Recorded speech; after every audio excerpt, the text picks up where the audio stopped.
pathway. I think the last class we started with the C4 pathway, correct? Devangi, you were there, right?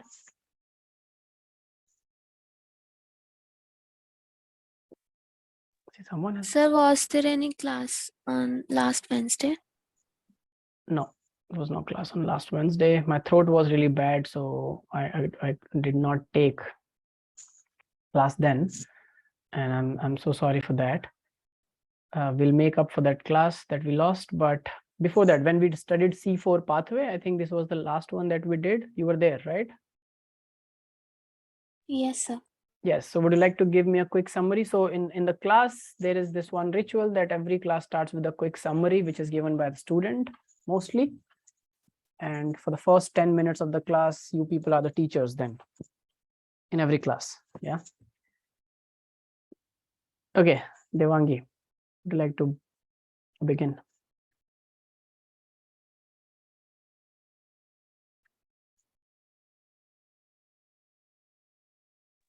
Yes, sir. Yep. Okay. So the C4 pathway is present in plants which have evolved and adapted to dry tropical conditions. And it is known as C4 pathway because the first stable product of the carbon dioxide fixation is a 4-carbon molecule, that is OAA, oxaloacetic acid. Whereas in a C3 pathway, which is Calvin pathway or Calvin cycle, the first stable product of carbon fixation is a 3-carbon molecule. Do you remember the name? 3-phosphoglyceric acid. Yes, PGA, 3-PGA. Cool. Yes, continue. So the C4 plants have a special leaf anatomy and they can tolerate high temperatures better, and they also show response to high intensity light. And third feature is that they lack photorespiration. Yes, right. But also I told you that even if there are plants that undergo C4 pathway, C3 pathway is a inclusive part of C4 pathway. So all plants, regardless of the fact whether they are C3 or C4, they have Calvin cycle as their main biosynthetic pathway, right? But what is the difference? Why we call them as C4 and not C3 if they have Calvin cycle is the next part that Devangi will talk about. Yes, Devangi. What is the special leaf anatomy? So the C4 plants have a special leaf anatomy where there are large cells around the vascular bundle called bundle sheath cells. And they are present in the leaf, and these bundle sheath cells form many layers around the vascular bundle. That's why they're called bundle sheath. Sheath means covering. What is important that you should know about these bundle sheath cells? Why are they there?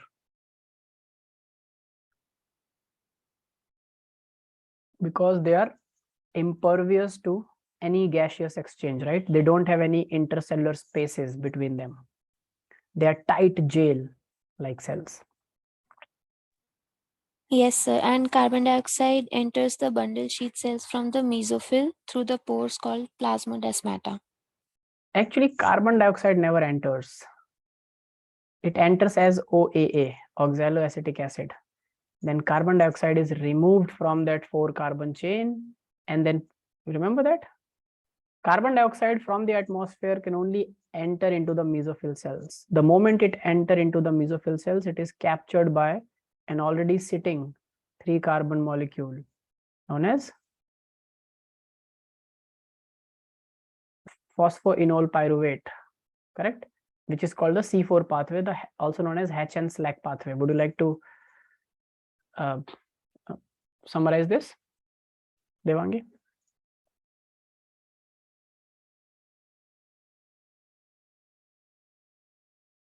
Yes, sir. Yeah.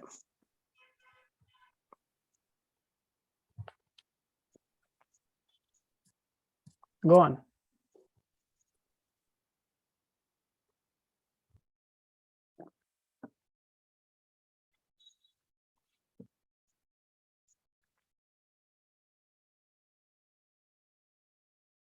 I think Devangi lost the connection.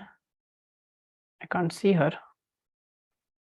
Probably she'll join back. In the meanwhile, Aisha, would you like to take forward from here the hatch and slack pathway?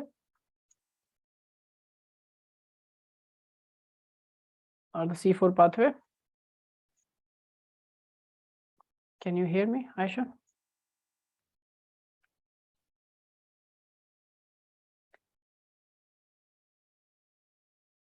Oh, is it the new Aisha that just joined today? Aisha, is this your first class?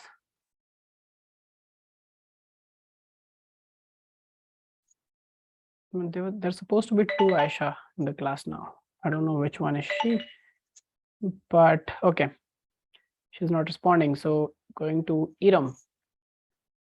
Iram always responds. Yes, sir, as usual. Yes, how are you? Yes, as usual.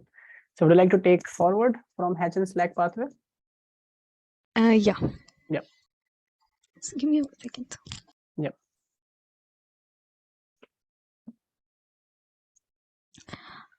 Yeah, so the first atmospheric carbon dioxide is fixed in mesophyll cell.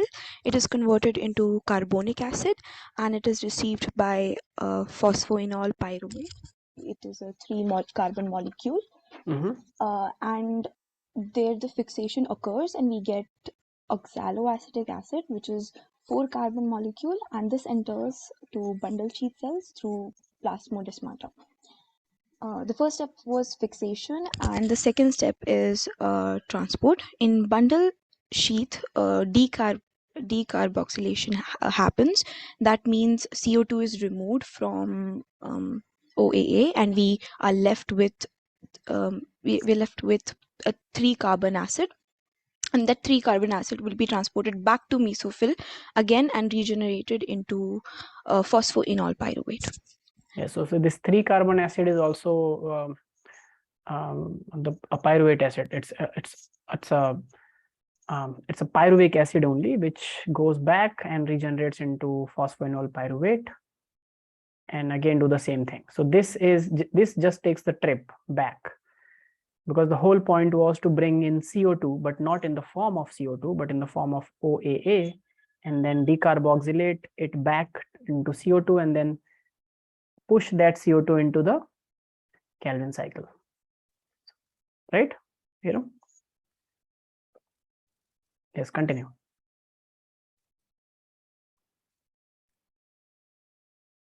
Yes, sir. Next is photorespiration. In C3 plants, sometimes oxygen binds to rubisco instead of carbon dioxide, because rubisco has dual functions of being carboxylase and also oxygenase. This decreases the carbon dioxide fixation in in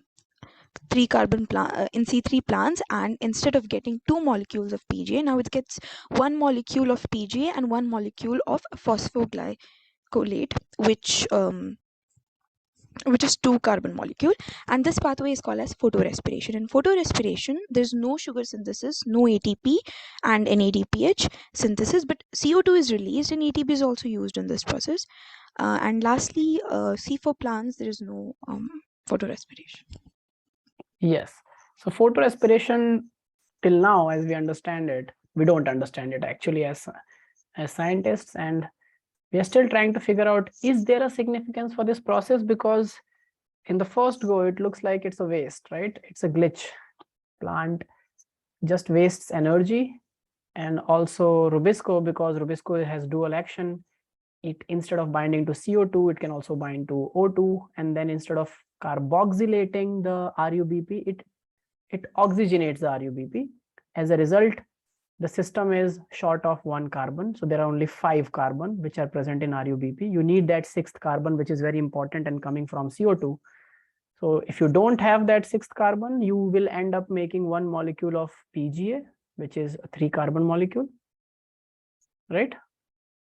And instead of making another molecule of PGA, you make 1 molecule of phosphoglycolate, right? Which is a 2-carbon molecule. Total 5, because that's all that the system has now if Rubisco, instead of binding to CO2, binds to O2. And this happens in C3 plants. And why it happens in C3 plants only? Because only in C3 plants, this enzyme Rubisco is allowed to directly interact with CO2 or O2 coming from the atmosphere into the cell.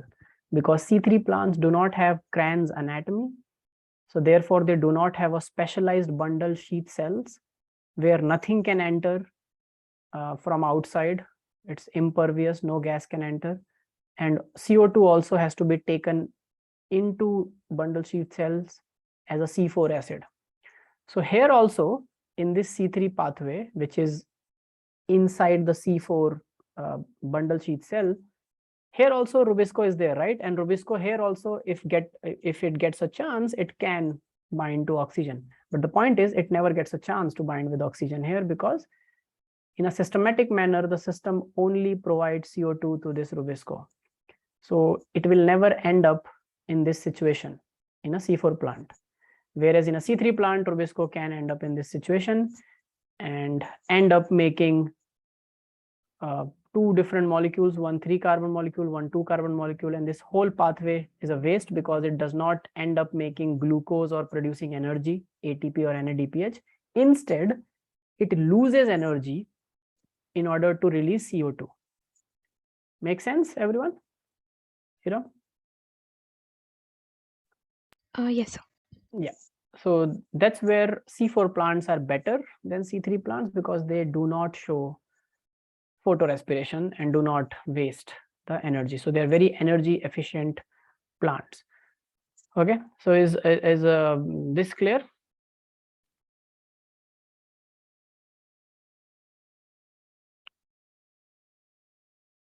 Okay, so in today's class, I will be talking about, let's start with today's class. After studying the process of photosynthesis, what's the date today? It's 7th November.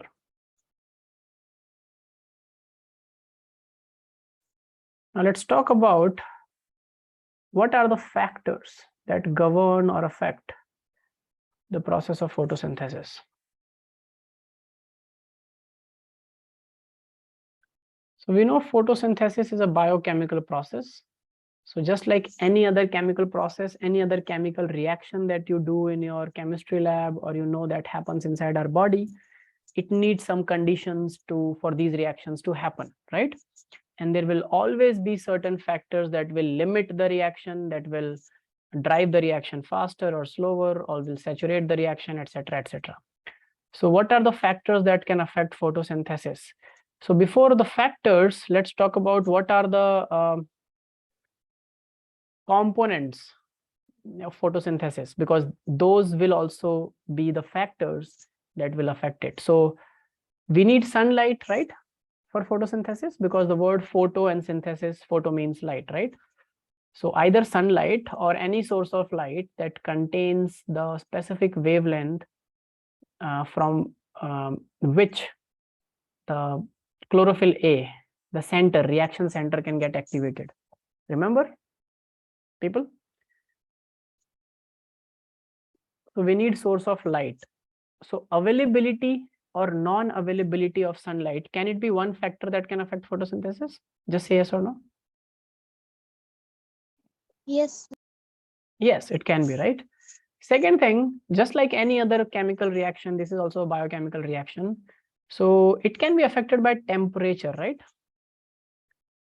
High temperature and low temperature. Yes. Okay.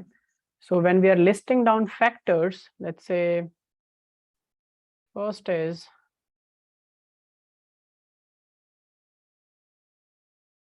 availability of sunlight, light in general. Then temperature.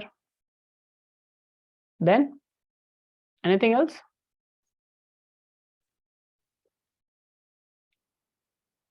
Jani and Rawan, you can also Try. In fact, you have to try. You have to participate. So what else do you think?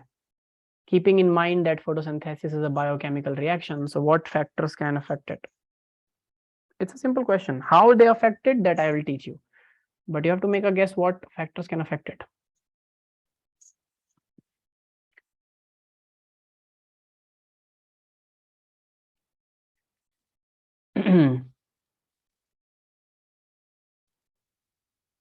Carbon dioxide. Carbon dioxide, right? So what carbon dioxide? Carbon dioxide concentration, right? Or availability. Because this is very important. I just told you, if you do not have CO2 and if rubisco binds with oxygen, then instead of making glucose, instead of photosynthesis, photorespiration happens, right? So of course, in C3 plants, also in C4 plants, CO2 concentration is important. What else? Water. Water. Okay, because of course we need water. And why do we need water? Simply to get that electron. Remember, water splits and provides a C3 plant with the electrons that travel through the photosystems carrying energy, right?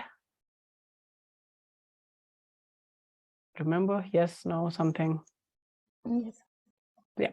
Okay. So these are the any other factor? So these are like external factors, right? Will internal plant factors affect like Like the leaves, the number of leaves, or the orientation of the leaves? yes. So the number of leaves will decide the amount of photosynthesis that will happen, right? Because of course you need the place, you need these chlorophyll containing mesophyll cells, which are mostly present in leaves and all the green parts of the plant. So of course it will affect. Why will it not affect, right? If there is a plant which has no leaf and it's just the brown stem, we can just see and tell that there is no photosynthesis happening in this tree at the moment, correct? So how do they survive? You must have seen in the seasons of autumn, some plants lose all their leaves, right? And the new leaves only come after, let's say, a month. For a month, the tree is brown and without any green part or without any leaf. So how does it survive? It's not making food, so it should starve, right? And die. Or no? What do you think? Iram, what do you think? Since you asked the question, what do you think? These are internal factors. So how do the plant survive if there is no photosynthesis?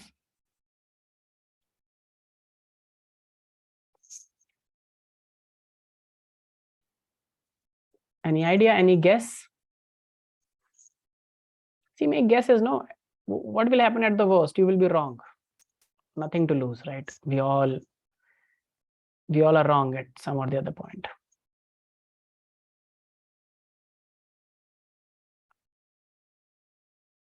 Waziha?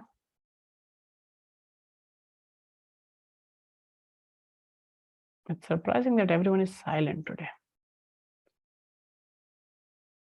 I'm not even teaching something boring and hardcore botany. I'm just asking, how do you think a plant which has all its leaves are called kitchen of the plant?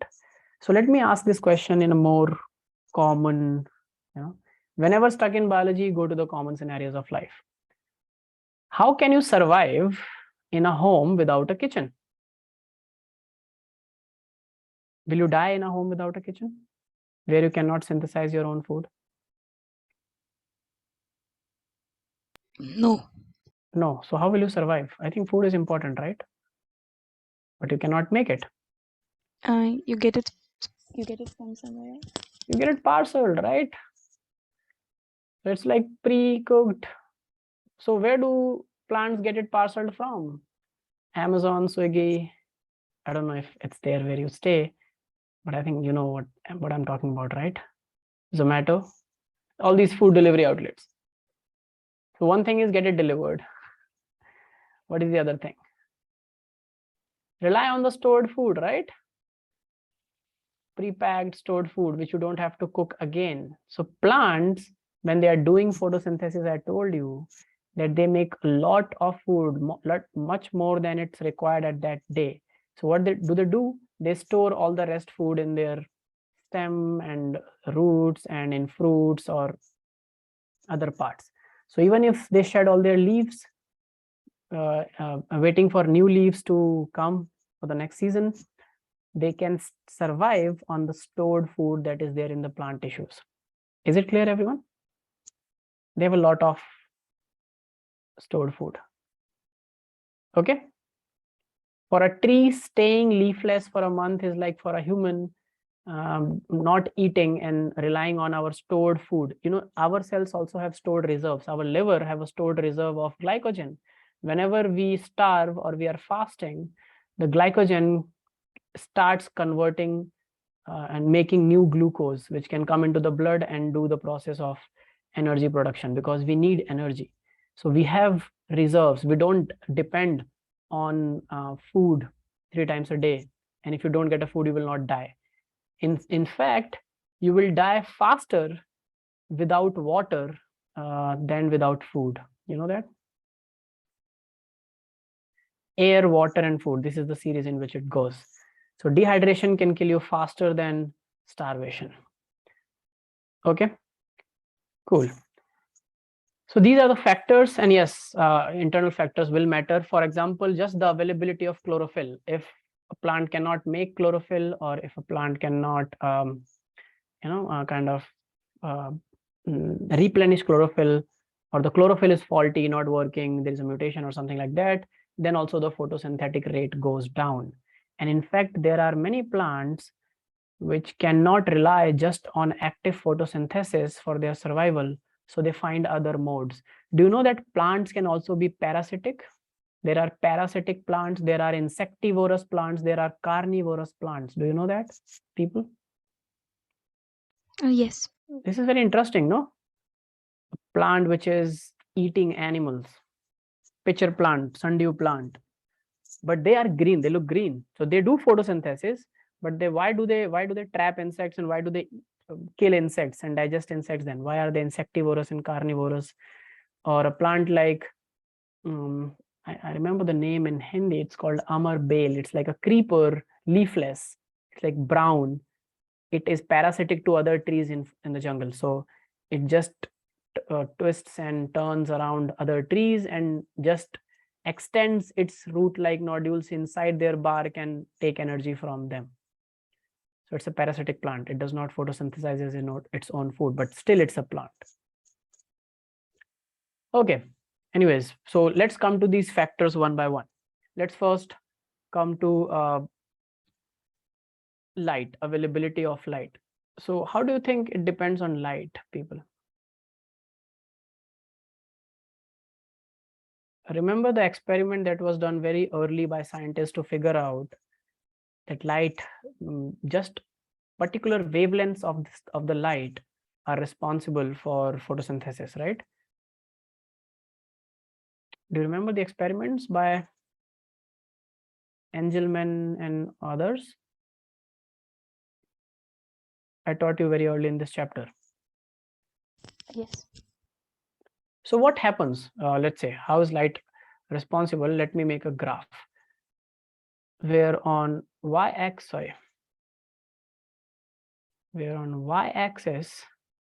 and there is x-axis. We always take on x-axis time or a constant variable or something, but in this case, on x-axis, I'm taking rate of photosynthesis, which means whenever something is rate, it's upon time. Rate of motion, which means distance traveled upon time. You know, that's rate of anything. You know? Rate of growth, so lengthening over time. Similarly, rate is over time. And on x-axis, we have the light intensity. So you all have to apply your brain now. Now tell me, if I start here 0 at the origin, right? So there is no light intensity and hence there will be no photosynthesis, correct? To begin with, if it is complete darkness, the light intensity is 0, do you think there will be any photosynthesis? No. No. Now, what does light do?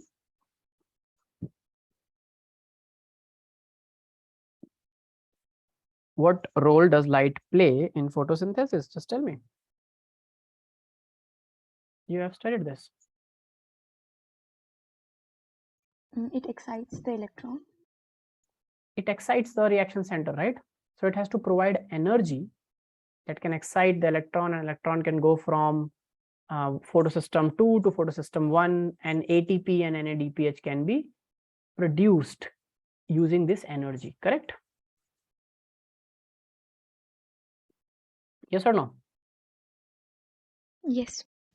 Okay.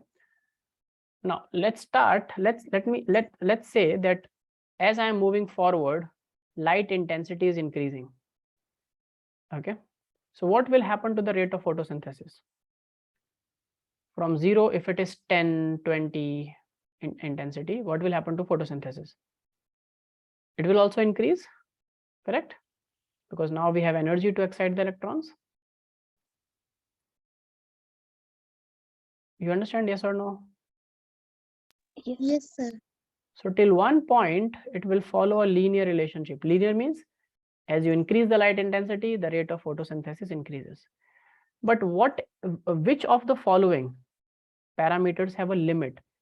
Does light intensity have a limit, or rate of photosynthesis has a limit?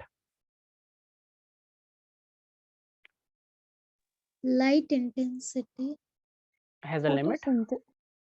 Okay, Yes. I'm getting both the answers. So who's for light intensity? Wazia. Okay, Wazia. So Wazia says that light intensity has a limit. Okay, I think Rawan also says that light intensity has a limit. Am I correct? And who believes that photosynthesis has a limit?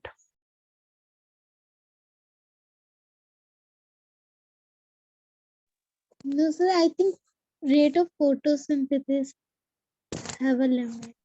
Okay, and why? What is the reason behind you changing so quickly? Because, sir, I think light intensity. Light is unlimited. Yes, sir. Why? How is light unlimited? On the daytime, light is everywhere. Light is everywhere. Photosynthesis is not everywhere. It's not happening everywhere. So what is okay? Let me accept your answer. I don't know if it's right or wrong at the moment, but let's say light is not. But you are saying rate of photosynthesis is limiting. So what is limiting rate of photosynthesis? What is the reason that rate of photosynthesis you believe is limited and cannot be unlimited? A plant cannot do unlimited photosynthesis. Why?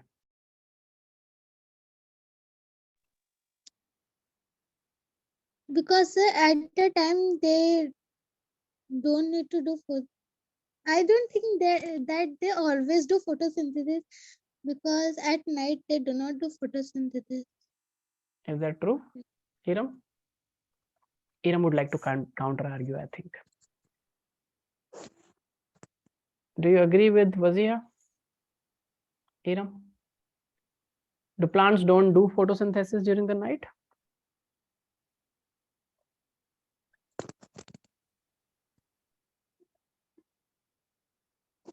I think Yeah, kind of. yeah, kind of.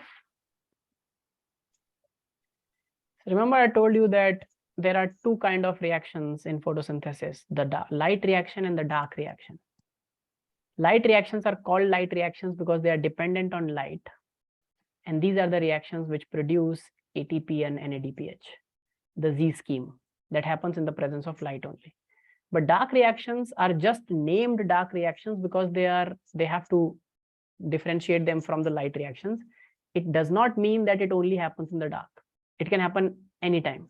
So dark reaction, which is the actual biosynthetic reaction where we are making glucose or the starch, is happening every time, whether it's day or night. A plant is doing photosynthesis. Okay. Of course, the rate goes down when it's night because only the dark reactions are taking place, not the light reactions. But plant is still synthesizing glucose. Okay. Plant is also utilizing glucose. Okay. At the same time, because it's making glucose, it's also utilizing glucose to make energy. Different part of the cells are making it, different part of the cells, different cells of the body are utilizing it. So the right answer is that light intensity is practically unlimited because it's coming from the sun, and sun will give you more light than required. It's enough for the whole planet. It would have been enough for 10 more Earth if they were there in the solar system. So light is unlimited. Rate of photosynthesis is limited by the fact that every leaf will have millions, but still a limited number of reaction centers that can be activated by light, correct? There are 7.4 billion humans on Earth, a very big number, but still it's limited number, correct? Yes or no? Do you understand, people? No, sir. No? Okay. How many leaves do a plant has? Is it unlimited leaves? No. It is limited. Whatever the number is, it's a very big number, but it is a limited number, right?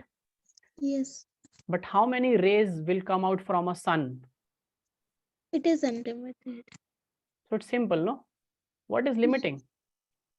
The number of leaves. If the number of leaves are limiting or fixed, then the number of reaction centers or chlorophyll molecules in that leaf will also be limiting. Yes, sir. Yeah. So when it comes to light versus rate of photosynthesis, till one point, as light will keep increasing, rate of photosynthesis will keep increasing. But after reaching a point, even if you keep increasing the light intensity, the rate of photosynthesis will reach a plateau and will not increase. So this is where the rate of photosynthesis is saturated. Do you understand this, people? Yes, sir. So this, let me name this A. So this point A is the saturation, or 100% photosynthesis is happening by the plant. And this point where it reaches the maximum is the maximum light intensity that a plant can tolerate. Okay, which actually is a very small fraction of the total light. In reality, there are experiments that have shown that light saturation, so this is the point of light saturation.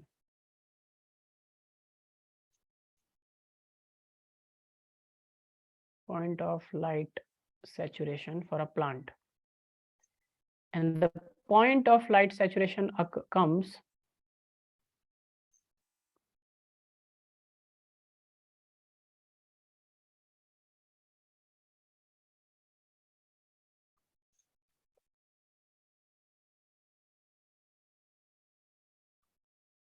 point of light saturation occurs at around 10%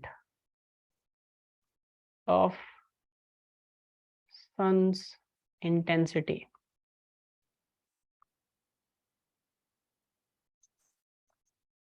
So that's all a plant needs, you know. And this is set like this in nature because if only 10% of the sun's light is enough to saturate a plant, then plant can still do photosynthesis. Even those plants can do photosynthesis who are growing in the shade, like in jungles. Have you ever, any one of you have been to a jungle, a very dense forest? for a safari or something? Or has seen a patch of land which is very densely populated by trees? Yes, sir. Yes. So in the middle of the forest, if you look up, can you see the sky? No. No, you will see canopies, right? Just canopy of one tree and canopy of other, but you won't be able to see the sky, right? It's very dense. So the trees which are taller, which are making the canopy, of course they can get the sunlight, but what about the small plants, shrubs, herbs, grasses, and small trees which are growing in the shade of that plant? They are just getting only 2% or 1% of the sunlight, right? Yes or no? Yes. But they are still growing and flourishing because that's enough to activate the photosynthetic machinery, because the photosynthetic machinery saturates just at 10% of the intensity of light that sun is capable of giving per second or per unit time. Okay. So light and rate of photosynthesis share a linear relation to a point. Beyond that, even if you increase light intensity, the rate of photosynthesis saturates. Okay. Make sense, everyone? Now, what happens if I keep increasing the intensity of light? It becomes detrimental to photosynthesis. So you can write down,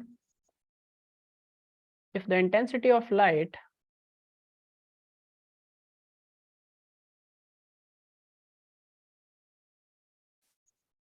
is way too much,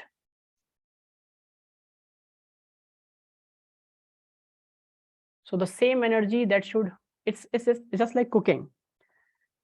So let's say you can heat a pan to 1000 degrees, it will tolerate. But do you want 1000 degrees to cook your food?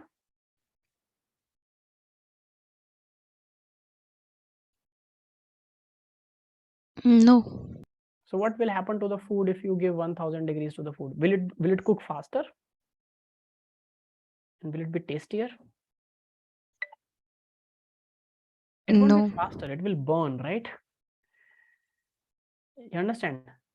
So increasing intensity does not mean it will happen faster, it will burn.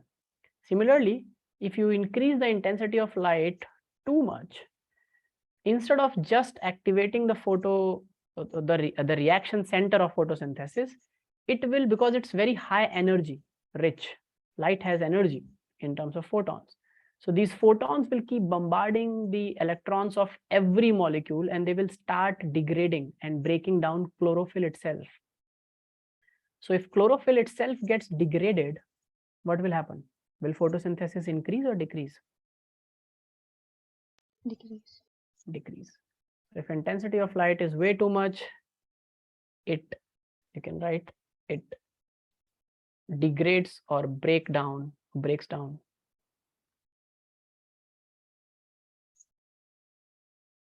Degrades or breaks down the chlorophyll molecule. Not just chlorophyll, other molecules also, but chlorophyll A is associated directly with photosynthesis. So I am talking about chlorophyll A molecule. So thus the rate of photosynthesis will decrease.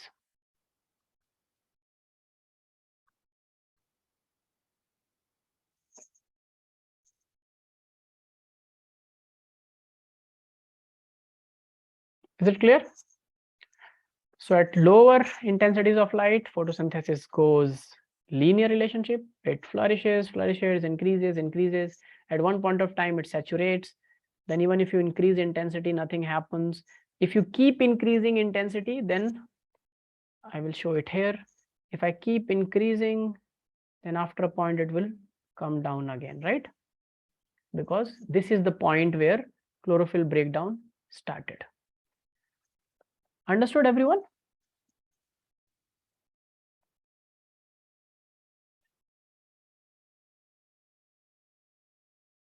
Please note this down and let me know. Please make this graph, note this down and let me know when you're done.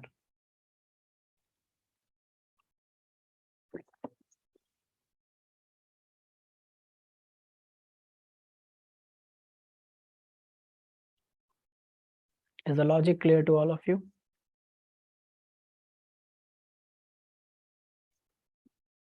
Come on, say something. Don't make this class Yes, sir. boring for me, you know. Have some mercy. Anyways, I cannot see anyone apart from a very upsetly cute picture that Jania has put. I can't see anything else. So I have to rely on your sound.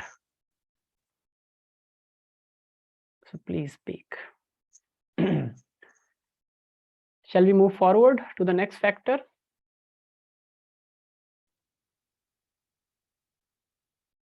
Okay. So the next factor, which one should we take? Tell me. Let's take CO2. So CO2 concentration. No. Again, think logically. So CO2, it seems to be, or it is actually, it is one of the major factors that affect photosynthesis. Because if you do not get CO2, then O2 will bind to Rubisco in C3 plants, and C4 plants will not even begin, right? Because oxaloacetate cannot be formed by oxygen. It has to be formed only by CO2, because phosphoenol pyruvate can only accept CO2 to make oxaloacetic acid. So it will not begin at all. Okay. So in one system, photorespiration will happen. In one system, nothing will happen. So that's why CO2 concentration is very, very important. Now, just a general question. What is the concentration of CO2 in atmosphere in general?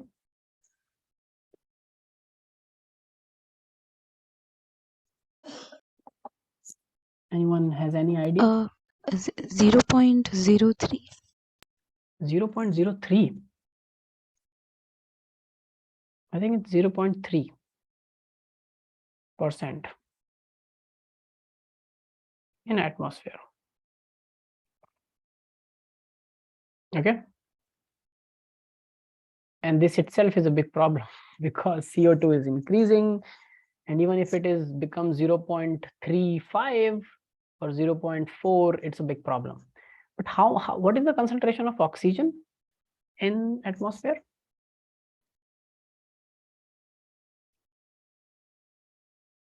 21%, and nitrogen is 78%. So 78, 21 makes 99. Rest 1%, 0.3 is CO2. Rest 0.7% is everything else: helium, hydrogen, argon, neon, every other gas that you see. Okay, it's there just 0.7%, and this is enough. Okay, now you know that CO2 is fixed during photosynthesis, so it is one of the major factors.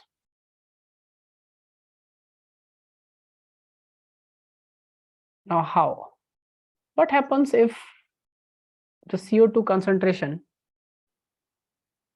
is very, very low?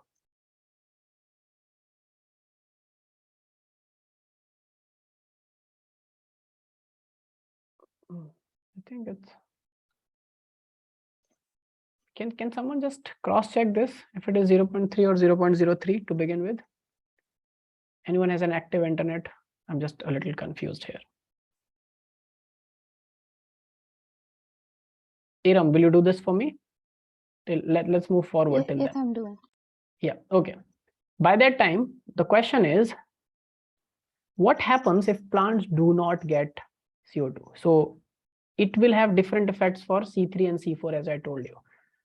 So what happens if it increases? So let's assume this is the concentration, and it increases by, let's say, 50% or 100%. It doubles up. So if carbon dioxide doubles up in atmosphere, whatever its concentration is, how will it affect the plant and photosynthesis? Any guesses?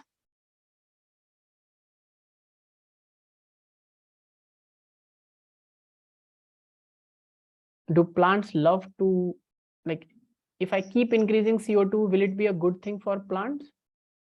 Is the question.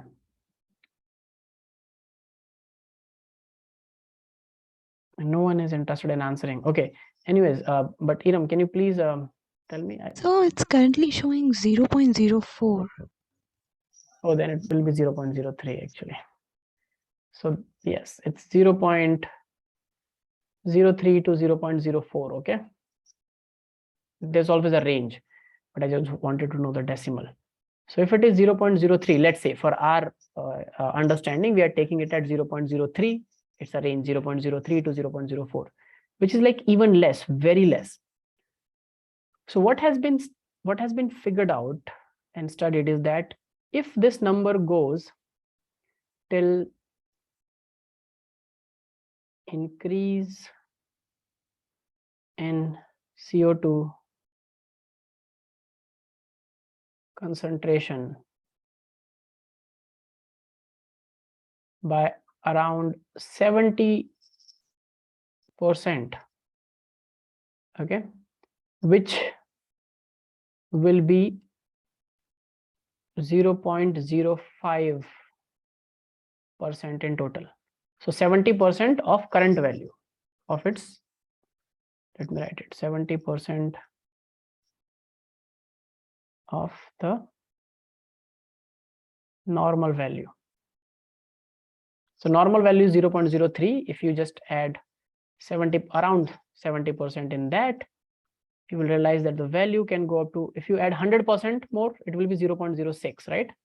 So let's take 0.05. So till this percentage, it will have a positive effect on photosynthesis. So photosynthesis will increase as the concentration of CO2 will increase in the beginning.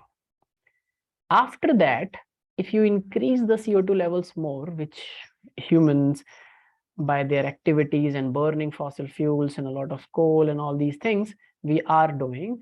So what happens is beyond that, the levels become damaging to the, not just to the plant, but the whole ecosystem. Okay. So when the levels are damaging, the plant cannot effectively fix CO2, or there is more CO2 than the plant can fix. So it starts killing ecosystem.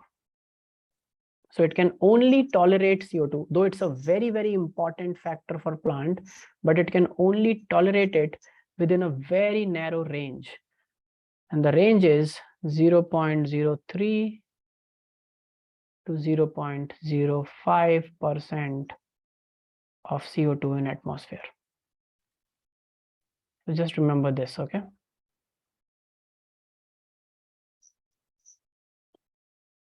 Beyond that, you can just write down beyond this limit,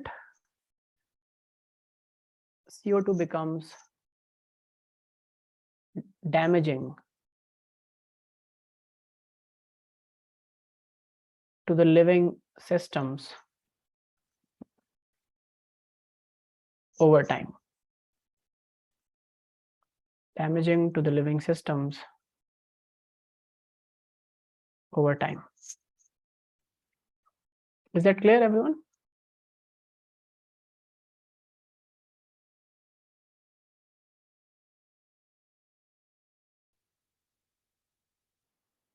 Now, CO2 also it also affects, like its relationship with plant is not very simple, because what if you have all the CO2 that you require? Let's say there is a normal 0.04% CO2 is present in the atmosphere. Very happy condition for a plant, but you have no light. The plant is in constant dark. Do you think that it will be able to fix CO2? Yes, no? No, right? So we realize that CO2 concentration alone, if we study it's difficult to study it alone. And in alone, we can just come to a range that, okay, this is useful. But when we come to actual experimental proof or evidence or what happens in reality, so we always have to see CO2 concentration with light intensity. And it is different in C3 and C4 plants. So let's talk about C3 plants here and C4 plants here. Okay, Please go back and revise these if anyone does not know about C3 and C4 plants. So they respond, write down. Both C3 and C4 plants respond differently to CO2 concentrations at different or at varied light intensities. Both C3 and C4 plants respond differently to CO2 concentrations at varied light intensities. So case 1, at low light conditions, here also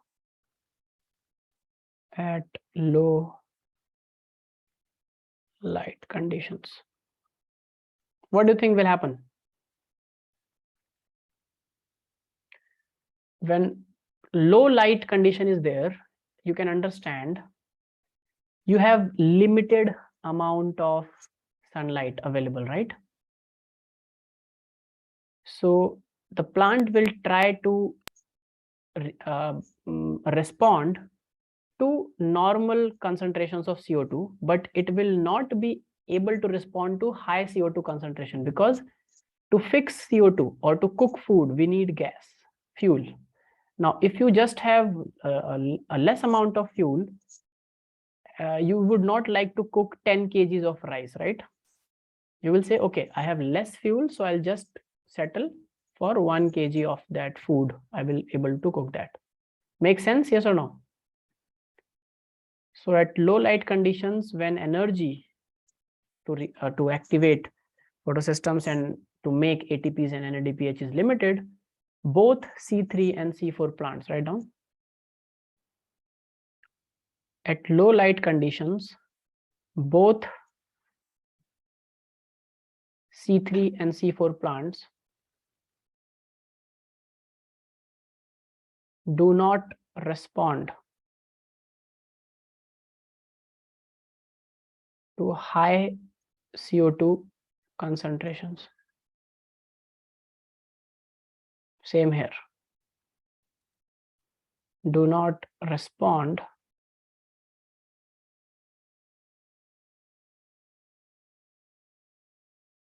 to high CO2 concentrations. Okay.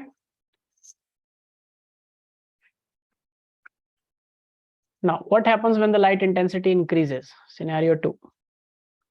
Can anyone guess and tell me logically? Tiram?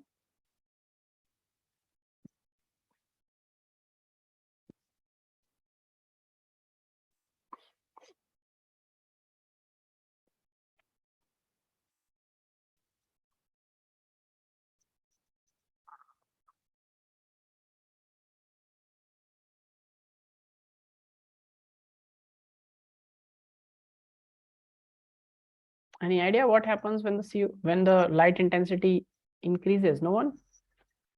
So write down. At high light intensities,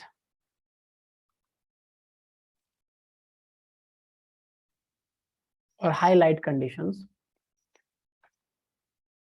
C3 plants will respond to higher CO2 concentrations than C4 plant. Can anyone tell me why?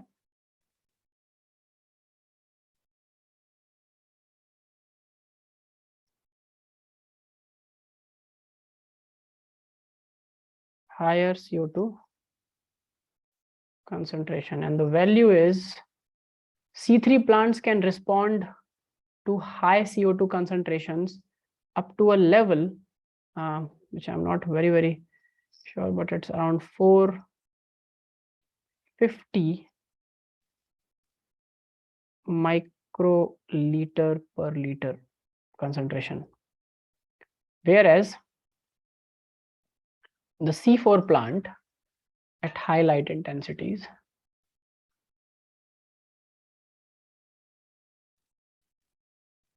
It will also show, because when the light intensity is high, photosynthesis will go high. Remember, till some level it will increase linearly. So at high light intensities, they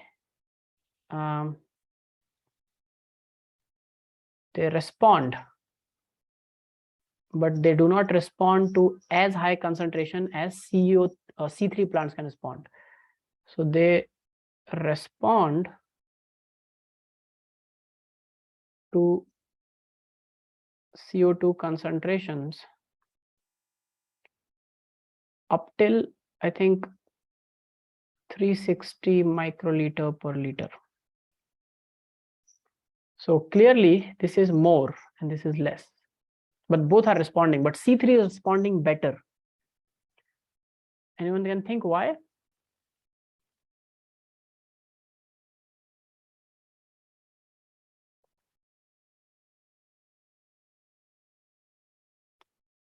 Kelvin pathway and the Hatch and Slack pathway. Okay, write down this question. I'm giving you this question as a homework. Why C3 plants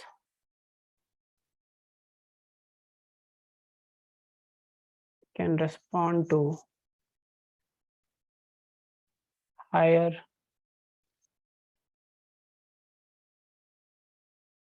CO2 concentration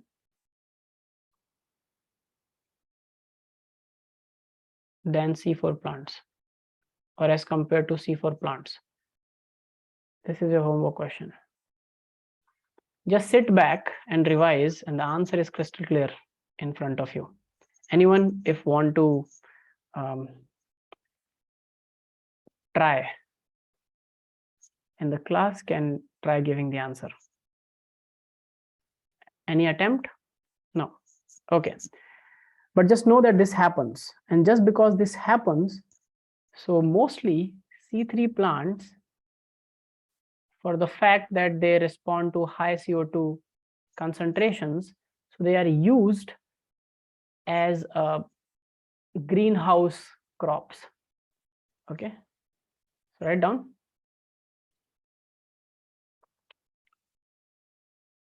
C3 plants,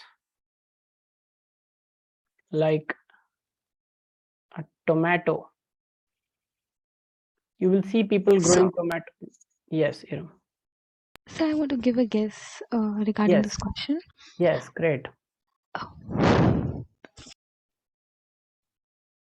Yes. I think because in C3 plants, the rubisco is directly in contact with the atmosphere, but in C4 it is not. So maybe that's the reason why C3 plants respond to high.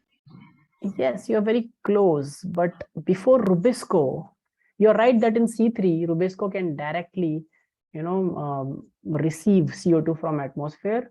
So of course, more CO2 in the atmosphere, more rubisco can interact with it. But what's the problem? Rubisco is also there in C4 plants. The problem is C4 does not require a lot of carbon dioxide. They can like adapt, right? they do not require lots of water, but they do require carbon dioxide, right? But see, there is one more limiting factor, which is phosphoenol pyruvate, right? Yeah. CO2 cannot directly be received by rubisco, which is the most abundant enzyme, but it is most abundant enzyme acting as a most abundant enzyme only in C3. In C4, what is the point of being most abundant when you are not abundant, like when you cannot go and interact, right? So even if rubisco is most abundant enzyme, this property of rubisco helps in C3 plants to bind directly with CO2. But in case of C4 plants, CO2 has to be transported to rubisco through phosphoenol pyruvate, binding to CO2, making oxaloacetic acid and bringing it, then again decarboxylating and giving that CO2 to rubisco. So this whole pathway again is one added layer, and phosphoenol pyruvate is not the most abundant, right? So it has a limit in the cell, right? So it can only receive n number of CO2s, can make them into oxaloacetic acid, then again can decarboxylate. That also requires some enzymes. So the amount of CO2 that as the light increases, a C4 plant can respond to will always be less than a C3 plant can respond to. But you are very close to the answer, so I would like to give credit to that. Is it clear to you, Iram and others?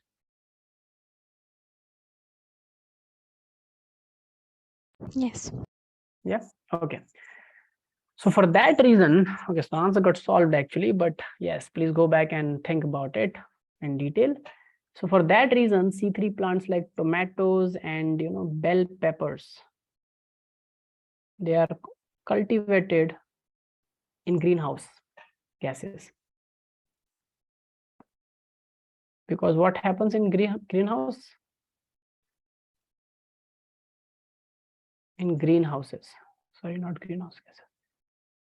So greenhouses are nothing but an enclosure made up of glass, which will not allow CO2, which is there. So CO2 buildup will take place over the time in that glass, and high CO2 and high light intensity will lead to high productivity and high photosynthesis in these plants, leading to high fruiting. So you get more healthier and ripening tomatoes and bell peppers. So they are always cultivated, mostly, not always, but people in colder countries cultivate things in greenhouses. C3 plants especially are very good to be cultivated in greenhouses.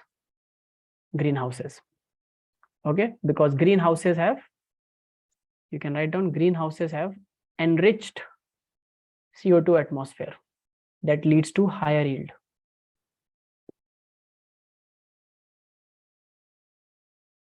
Enriched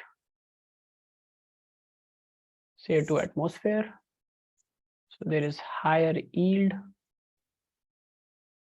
and also it has high light intensity, because light also gets trapped, high light intensity or high temperature, both. So all these factors together make C3 do better. Okay, so there is a higher yield. Make sense, everyone?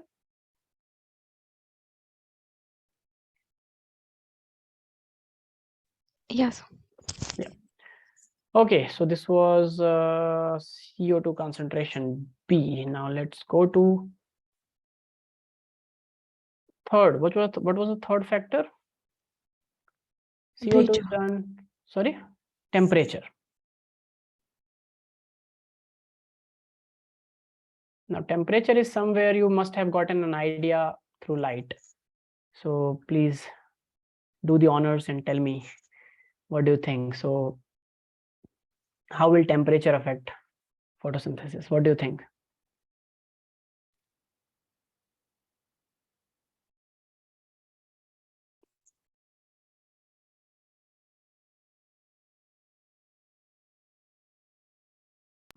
So enzymes are like temperature dependent, right? So I think that Enzymes, yes. Enzymes are, all the enzymes are temperature dependent, even in our body. So where is enzyme used in photosynthesis? You're correct. Enzymes are temperature dependent. Very good to begin with. Very good logic. Now we just have to figure out at which step we use enzymes in the process of photosynthesis. In light reactions or in dark reactions? dark reaction. Dark reactions, which are the biosynthetic reactions, the Calvin cycle and the C4 cycle, right? So if we break down photosynthesis into two parts, light reactions and dark reactions, which of these reactions will be more affected by temperature?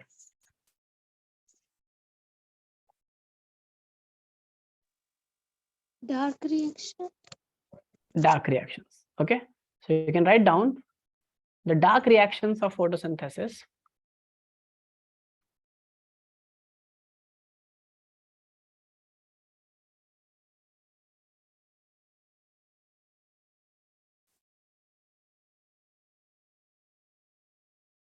Dark reactions of photosynthesis, which is also called the biosynthetic reaction. or biosynthetic phase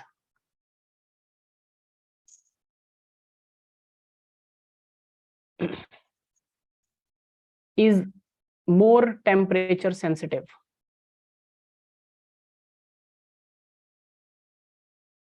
Is more temperature sensitive as compared to the light reactions.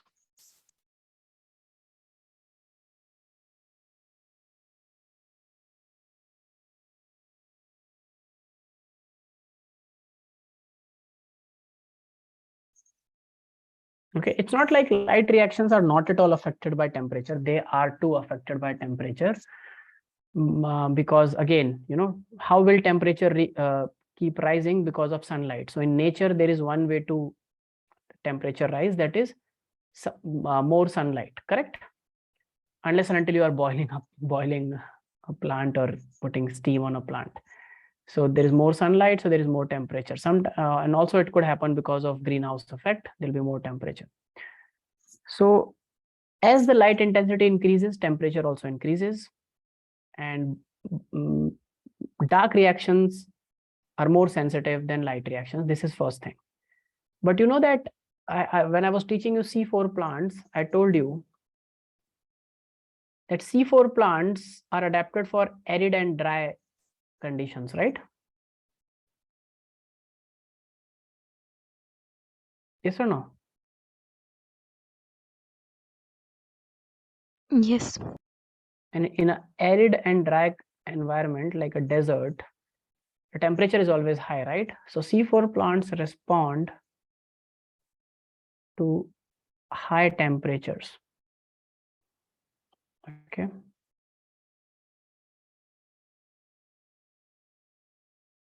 And show high yield.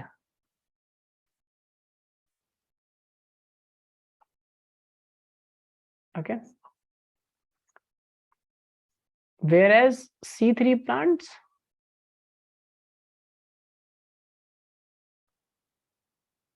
have a low temperature tolerance or low temperature optimum. So C3 plants would not like very high temperatures into 40s or 50s. 50s, I think it's too much, but 40 degrees Celsius, they don't like. They would like 25, 30, 35. C4 plants, on the other hand, would like something beyond 35, 40, 45. They would like it very much. So their temperature range is higher than C3 plants because they are adapted for dry and arid conditions where water is very less. Because why? Why? Think about it. Okay, so that's the relationship with temperature, and you will also see that plants also respond to temperature differently on the basis of their habitat evolution. Okay, so you know that Earth can be divided into 3 zones: tropical, temperate, and tundra, right? Tundra is ice caps, so let's forget that. Tropical and temperate. So tropical plants have a higher temperature optimum, like plants in around India or Africa around the equator. You know, yeah. Temperate plants have low temperature optimum because they are adapted to live in lower temperatures. Okay, so that's all. So that could be also one factor. So you can just write down one more line here, that the temperature optima for plants, the temperature optima for plants also depends on their habitat evolution. Also depends on their habitat evolution. And in continuation, just write plants in tropical region have high temperature tolerance than plants of temperate region.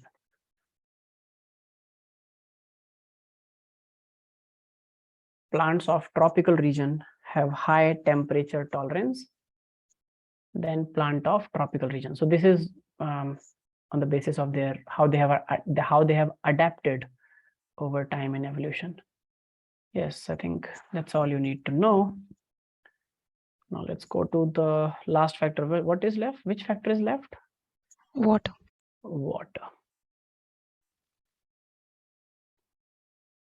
Now I think this is very easy and all of you will be able to answer that. How is water affecting?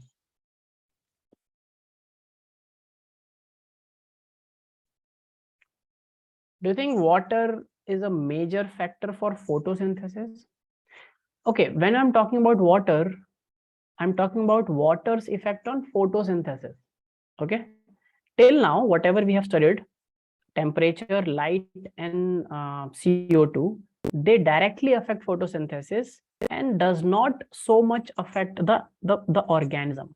But water is something which also the organism needs, right? The plant needs. So don't get confused with its effect on the plant. I'm asking about water's effect on water acting as a factor for photosynthesis.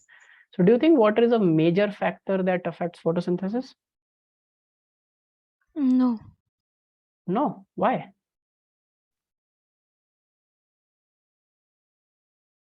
I think it was I important. think it. Yeah. Yes. You know. I think it indirectly controls. How can you say that? Why do you think that?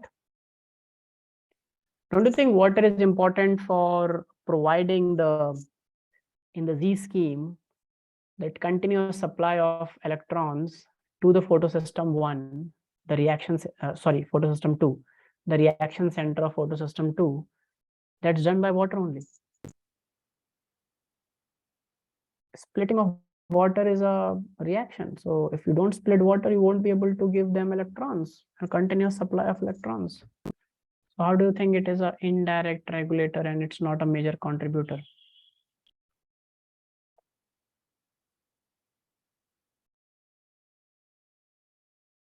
See, think about these are the questions. If you understand, you will never be wrong in exams. So don't worry about remembering, worry about thinking. Anyone else who believes with Iram that water is not a major factor? Or who believes water is a major factor? Okay, come on.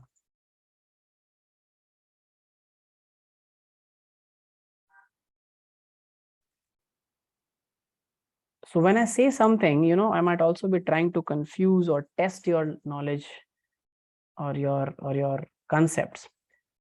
So let me tell you that Iram is correct in a way that she's just not able to justify her correct statement. So I said that in Z scheme, water is required to continuously supply for electrons, correct?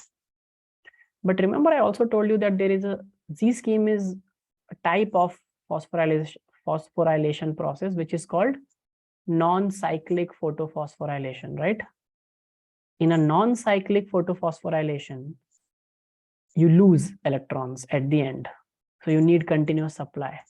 But whenever there is low water situation or water scarcity, plants can shift to cyclic photophosphorylation, where only one photosystem, which is photosystem 2, is activated, and the electron comes back to the reaction center. So the electrons takes energy, goes up, comes back to the reaction center.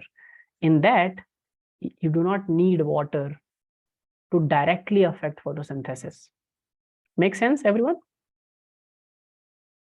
So plants can continue to do photosynthesis even without water, but they never do that because the effect of water scarcity on the plant itself is so much that if the plant won't survive, even the cyclic photophosphorylation will not happen. So you can write down that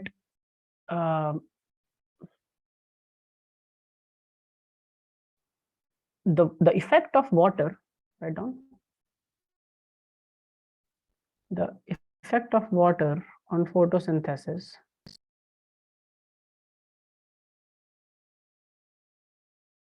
the effect of water on photosynthesis.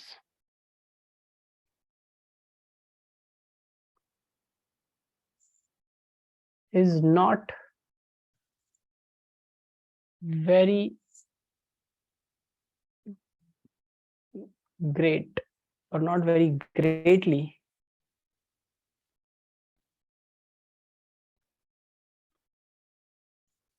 or don't use the word greatly, write down not very direct. Okay, even if it is one of the components of photosynthesis, but a plant can just write down next point. Plants can still do photosynthesis through cyclic photophosphorylation without needing water. So if you just look at the process of photosynthesis, water does not seem to be affecting very much. Plants can still do photosynthesis through cyclic photophosphorylation without needing much water.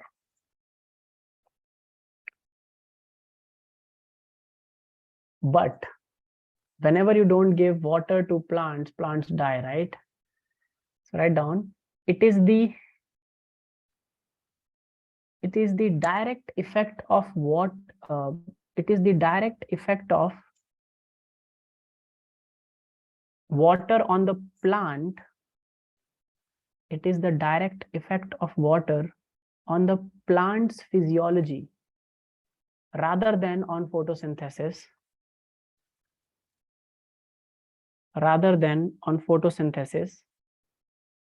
that creates the difference, or that shows an effect, whatever, that creates a difference. So water stress or water scarcity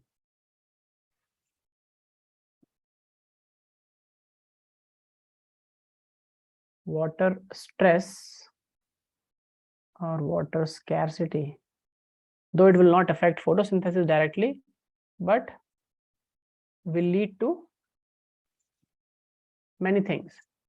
The leaves wilt and get dried up without water. Stomata closes. Remember, ascent of sap, transpirational pull has to be created, right? And for that, water is important so that it can be evaporated from stomata and a suction pull can be created. Transportation in plants. So any idea about this? Transpiration and all these processes?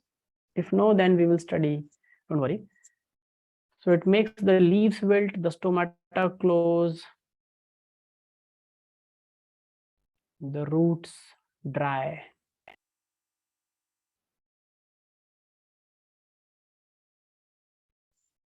Okay. Also leads to decreased metabolism for the plant.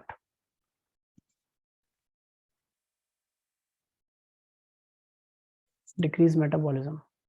So overall, it leads to reduced photosynthesis because the plant is not feeling very good and healthy. And if leaves wilt and stomata closes, then the surface area for the exchange of gases, CO2 and O2, during photosynthesis will also stop, right? Yes or no? So it is an indirect effect that waters have on photosynthesis because of direct effects on plants' physiology. Is that clear, people? I think with this, we have covered everything in this chapter. So this brings the end for this chapter. And the next chapter, what do you want me to start? Like anything which is immediately in your syllabus? So yeah, body what is fluids and circulation. Body, like it's human physiology, right? Yes. Anything in plant physiology that is immediate? Because if we have done photosynthesis, would you like, can we also do respiration in plants? Otherwise, we have to go to and fro. So any other plant chapter that is coming in anyone's exam? Plant growth, development, transport, respiration. Because we have to do both plant physiology and animal physiology. If everyone agrees that I should start with animal physiology, I can do that for your exams. Then we have to come back to plant to do respiration and development, other things. Tell me.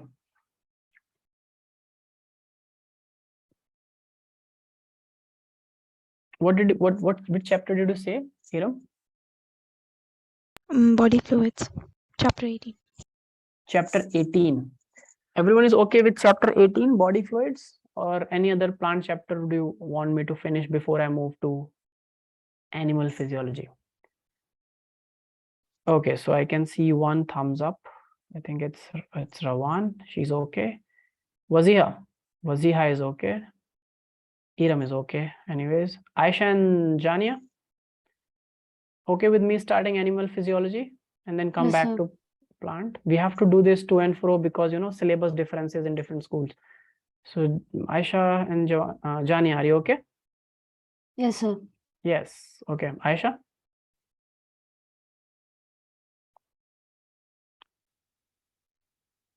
Not getting a response from Aisha, but I think, okay. So let's start body fluids and circulation in the next chapter, okay? In the next class, chapter 18.